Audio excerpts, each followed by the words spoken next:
we're reaching the point where people are approaching or have already received their free 5-star selector at 300 standard rolls. So let's go over what the best things to take from this selector are. You've got 10 units here. These are only the base 10 5-stars. It's not including stuff like Haru, who went into the standard banner. It'll only be the base 10. On your way to 300, you're guaranteed a minimum of 4 5-stars. So you're probably going to have hit a few units already. You might have hit more based on RNG, or the beginner banner, or just by rolling rate ups and losing your 50-50. So what you pick is honestly largely going to depend on who you don't own. Like for me, I already have 5 of the units so far, so there's only really 5 more units for me to pick, and yeah, I got a couple of dupes, so unfortunately I don't have too good of a spread. But also, as long as you have certain bases covered, you could opt to just pick whoever you like, really, instead of going for the strong stuff. We'll go over everything. I'm mainly going to talk about the stronger units, some of the ones that aren't like best in slot, I guess, like super good, I'll just talk about briefly. Starting off, let's talk about Mei Lin. Mei Lin's easily one of the best possible choices from here, just because she's such an insanely good DPS, and the way she works is because her kit lets her apply Passion Weakness. She can hit pretty much anything. I have her built, I just haven't actually started on her team yet because I'm missing a couple of her supports, but you can apply Passion Weakness to the targets that she hits, so regardless of what element she's hitting into, she gets the bonus damage and easier break. This is an initiation card too, so she's guaranteed to get this from the start of the fight. You've probably seen people put out some insane combos with Mei Lin, just dealing absurd amounts of damage. I saw somebody kill the crab at 9x stacks in the very first turn using Mei Lin, so she's probably the strongest DPS in the game, I would say, at like full potential. Also, just because like I don't know how Smallgate's ever going to stop her. I feel like she's going to be a DPS that's going to be usable until like every single future boss, unless it ever becomes content where it's like the ones where you're limited to only using a specific amount of cards pretty much would be her only weakness, I would say. But really good DPS. The only thing is, I mentioned that I haven't built her yet. I don't have Selena, and I don't have Veronica. And since I'm pretty close to the 5-star selector, I figured I'd just wait for Veronica before building Mei Lin. And since I mentioned Veronica, we might as well also talk about her. Veronica is pretty much Mei Lin's best in slot support. But she's also the best in slot support for a lot of characters because Veronica is just super strong. She's an insane sub-DPS draw support, pretty much. Her cards... She gets her ballistas at the start of every turn, and via Epiphany, you can change this to get different types of ballistas. Giant ballista for AoE, there's the shelling ballista for multiple hits, enhanced ballista. There's also the piercing ballista for shield damage. So you have a bunch of different options with how you want your Veronica to be run. And this is again an initiation card, so you're guaranteed this at the start of the fight. And you can see she's got a lot of draw here, 2 cards from other combatants. She's got another draw here. Via Epiphanies, you can get even more draw, or you can get more ballistas. Ballistas are all extra attacks, so they all activate at the end of turn. This pretty much just gives her really good damage from her ballista cards. And you don't really have to do much because she guarantees one at the start of the turn. You're just spamming draw with her pretty much. She's just super good for supporting maybe not every character, but a lot of different characters run her as their best in slot support. She's probably a unit I'll be picking up from mine because I do want to build Mei Lin, and I have most of the other good units. Next up is Hugo. Hugo, really good DPS too. I think he's like about as good as Mei Lin. The thing is with Hugo, I think he's just insanely easy to use. Like, Hugo, it doesn't really matter what you do with him. The main Hugo team is Hugo, Tressa, Mika, so 2 free units plus Hugo, which is really nice. There's nothing really stopping you from using him since his other 2 units are free. But with his cards, everything is built around Hunting Instincts, which comes at the very start of your Chaos run and also is an initiation card. It pretty much gives him Commence the Hunt. Every single time you use an upgrade or a skill card from somebody else, he gets a stack, and every time you attack, he uses a stack. That's why Tressa is super good. You generate a bunch of Shadow Daggers, you just start spamming Shadow Daggers, and then you can use up all of the Commence the Hunt stacks pretty fast.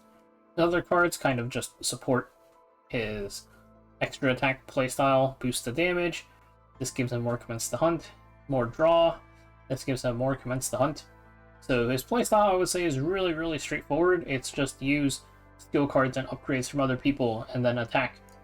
One really annoying thing about playing him in Chaos, though, is his epiphanies. So this epiphany, I've never seen this myself, and I've never seen anybody else who's seen this either. I don't even know if this exists at this point, but in theory, this would be his best in slot epiphany. Realistically, you're getting one of these four, or a neutral epiphany. You're actually aiming for a neutral epiphany, I would say, just for ease of use. I think this one's pretty good, depending on your setup, because it depends on what you're fighting. The problem is that if you don't have initiation on the card, your consistency goes way down. If your hunting instincts, even if you have two of them, get cycled way to the back of your deck, then you're kind of screwed. You have like no damage until you reach the back of your deck. But 50% chance of getting one additional Commence the Hunt is pretty nice. I would say you generally want initiation, which is annoying because, like I said, this thing might be bugged. No one's ever seen this. The other four don't have Commence the Hunt, or they don't have initiation, so you're kind of hoping that you hit a neutral epiphany, and that way you could just get something like, I had one that was just like give agony to everybody, and I just take that. I've seen one that gives me like resolve or something, and even though it's useless, I take that too, just to keep the initiation on it. So this is probably the main issue with running him in Chaos. I would say if you don't get a neutral epiphany, this one's probably the next best one, just 50% chance of getting one more. You can draw it with his partner, like with Rosaria, but the problem is he has another upgrade here too, so it is RNG which one's closer to the front of your deck. You could use the partner and not even draw your hunting instincts anyways. But again, really strong DPS, incredibly straightforward with free supports. So he's definitely the second or first best DPS. It's honestly personal preference. I don't think you could go wrong going either Mei Lin or Hugo. So we've gone over Mei Lin, Hugo, Veronica. Next up is Khalipe. Khalipe, she was the queen of the playtest, and the rumors of her demise were greatly exaggerated. She's honestly still super good. All they really did was they shifted a little bit of her damage over to a bit more shielding, because Absolute Protection used to be a DPS skill, but this is still super good. This is like a free pass turn pretty much. You just get a bunch of shield and you keep your entire hand. Besides that, she still has her same playstyle. You get Vulture Ejection, it has Celestial, you just play a bunch of 2-cost cards and you get a bunch of free damage and free shielding pretty much. They actually did something really useful, which is, before the way Vulture Ejection worked was that you would have to play it manually once when you hit max Silver Veil.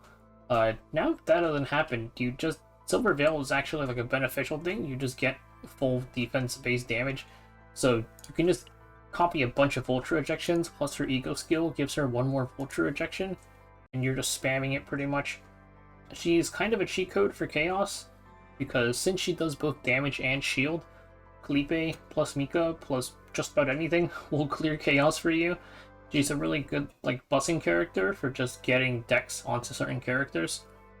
And then even in something like Basin,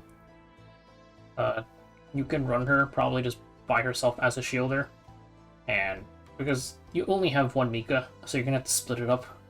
But she can help with both damage and shielding, and she'll work super well with pretty much any sort of unit with a high cost attack. Somebody like Haru would work really well with her, because you're spamming the 2 cost and you get the free Celestial procs. But even by herself, she has a bunch of cards that will activate her Vulture Ejection by herself. So still a really good pickup. If I had Veronica, I'd probably take Khalipe, but I'm going to prioritize Veronica here. And then the other units, I feel like they're all kind of just for fun units. None of them super stand out to me or anything, Magna, I have her, I built her. She is, I wouldn't say amazing, I just like her a lot. She gets a bunch of shield and a bunch of counterattack, and she has a couple of fun things you can do, like Frost Charge. You can Epiphany this to make it so that she has an upgrade. This reads a little bit weirdly, but anything that you counterattack gets vulnerable, so you can have her spam apply vulnerable. You can also Epiphany this one to another upgrade, where her counters are perma AoE, so you can spam AoE apply vulnerable if you really want to. She's pretty much just like the counterattack unit. Not really too much to say about her, she's pretty simple. One thing is that she's probably the character that benefits the most from this thing here, Multifaceted Parallel Universe Nexus, because she gets one random lead card in her hand activated per turn, and she's got 2 of them. She is pretty AP expensive without that equipment, honestly. I feel like it's pretty much mandatory to have it in your deck for her. And you can see like she is like kind of expensive, a lot of 2 costs and stuff. But she's pretty decent. I think she's like a decent vulnerable applier. But nothing like super amazing. And then the other 5 stars, I'm not going back to that menu. There's also Rin. Rin is a DPS. I think Rin got like a little bit of a boost from the new items that came out with Yuki and whatnot. Her main thing is that she can be a little bit awkward to play depending on what your support is, because you have to maintain this Darkness stance. And then upon using another combatant's attack card, you lose Darkness stance. It really heavily limits which supports you can use, really. But like I mentioned, Veronica, somebody like Veronica, her ballistas don't really count as playing an attack card. So using the ballistas will let you actually deal damage with your support without having to remove her Darkness stance. Just remove her basic attacks, pretty much, and you'll be fine, or just don't play them. Her damage is okay. She's definitely usable if you want to. I mean, really any unit is usable in this game. So she could be a potential pickup if you want. She gets a pretty nice thing at E2, which I'm kind of waiting for. Gets her more sheath sword cards for more damage. So maybe I'll build her then for fun, but for now I'm not touching her. There's also Kayron. Kayron, you can run him with like Mika plus Rei or Nia or something. His whole thing, he has a very, very fun card here, Black Hole, which increases the amount damage, or increases the damage amount for each exhausted futility. And you can kind of just keep on stacking this up. There's people who have dropped pretty high damage nukes using Kayron. He's definitely a very fun character to work with. Yeah. He's one of the more interesting characters, I would say. But there's also... Let's go over one more... I guess there's also Renoa. Renoa, her entire playstyle kind of just revolves around generating her dirge bullets and then discarding them. There's a pretty funny combo you can do with Nia, where if you use Nia's Ego skill, it discards all cards from the draw pile and just moves it into your discard pile, and that counts for Renoa's dirge bullet condition, where when moved to the discard pile, it activates an extra attack, because it doesn't specify that you have to like leave it from your hand or whatever. So it'll activate every single dirge bullet in your draw pile. So there's pretty funny setups you can do with this.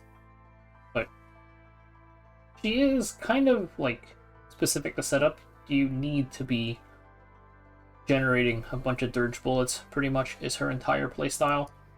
The other bullet user is Luke. I honestly am not too familiar with this character. He's another character that just generates a bunch of bullet cards, pretty much, but they're different from Noah's. You can see his bullet cards here. I'm not too familiar with this character. I'm not going to pretend like I know what he does very well. Yeah, he's definitely usable. There's some people I've seen that have used him and done okay, but he's probably the worst, like, or at least on the very low end of the 5-star DPS And then there's Orlea, who is the only 5-star controller, I'm pretty sure. But her thing is retain. You have your little, like, creatures that you can make. Softy, Puffy, or Softy, Sturdy, and Swifty. They kept on changing the names of these. And you can see they have little retain effects. So increase the damage amount of the next card, increase damage amount of the card itself, or you get healing. You pretty much want to keep a bunch of these in your hand. I'm not too familiar with this character either. I know that she's, like, usable and she's fine. You could definitely pick her up if you want to, but I think we get a plethora of, like, supports to work with already. Between Mika, Nia, Cassius, and Ray, we're honestly probably fine on supports. She does actually heal though, so if you find yourself needing more healing, she could be a pickup, but you're honestly probably going to be fine just running like Ray plus high DPS on your second basin team. That is it for all of the units from the, what is it called, Rescue Merit. Yeah, I'm thinking Veronica. Unless I hit a Veronica early, then I might sit on this and just look for an interesting dupe or something. Like I mentioned, Rin E2 is kind of interesting, but again, the characters that go from rate up aren't going to enter the Rescue Merit, so you don't have to bother waiting to see, like, if you want to get a future character. It's going to be these 10. But for anybody who's just unlocking this, hopefully this helps you make the right choice.